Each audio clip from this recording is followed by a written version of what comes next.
OK, well, next, protesters from all over the country are gathering in the East Midlands to fight plans to carry out fracking. They've set up a camp in Nottinghamshire, convinced that the first application to start drilling is only weeks away. Fracking's a controversial new technique to drill deep underground. It uses high-pressure water and chemicals to release gas, and large parts of the East Midlands are said to be rich in potential shale gas, with licences covering many parts of Nottinghamshire and Derbyshire already granted. Well, in a moment, we'll be speaking to the Chief Operating Officer of a company looking to carry out fracking here. But first, Helen McCulloch's been to the protesters' camp near Retford to meet the people keen to stop him. In a wood in North Nottinghamshire, a protest camp is growing. I came down from Scotland and I heard that they were setting up here, and I thought, with Nottingham and the Robin Hood legends and so on, and the nature reserve next door, this would be a good place to try and turn the tide. At the moment, they're objecting to drilling to extract methane gas from the coal bed below the ground. But with this area potentially rich in shale gas, it could soon become the next battleground in the fight against fracking. We've been told that the first application for fracking in the East Midlands could come as soon as the next 2 weeks. And protesters here are making their plans.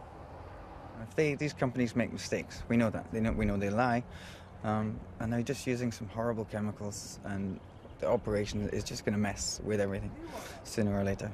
For example, the aquifer under our feet now stretches 55 miles to Buxton. It's one of the largest aquifers in the country. If they make a mistake, contaminate that, that's millions of people without drinking water. Hello there. Like some leaflets? Kat Boettge from the Green Party is a regular visitor to the camp. She shares the concerns voiced by protesters here. And we need to have strict regulations in place. Well, this is the joke, isn't it? It's an absolute joke. Cameron says, oh, you know, we're going to have strict and robust. Whenever that word robust turns up, you know that there's lies and subterfuge going on. There is no regulation. And really, is regulation possible? You tell me how you're going to regulate when you drill a mile down, turn left and drill out for another mile. How are you going to regulate that? The Green Party is strongly opposed to fracking and wants to see the money spent instead on developing renewable energy. Solar energy worldwide produces more jobs than the fossil fuel industry combined. Now, this is enormous, and these are local jobs. Here in the East Midlands, we could have more wind farms like this, on and offshore. We could invest in tidal power.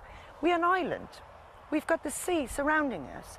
So why are we not investing in a technology that already exists and which would produce a lot of local jobs?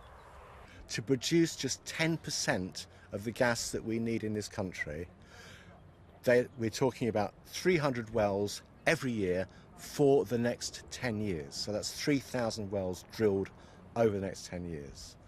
But fracking companies have the backing of the Prime Minister and are casting their eyes over the East Midlands. Protesters too are heading to the region, and the battle lines are being drawn.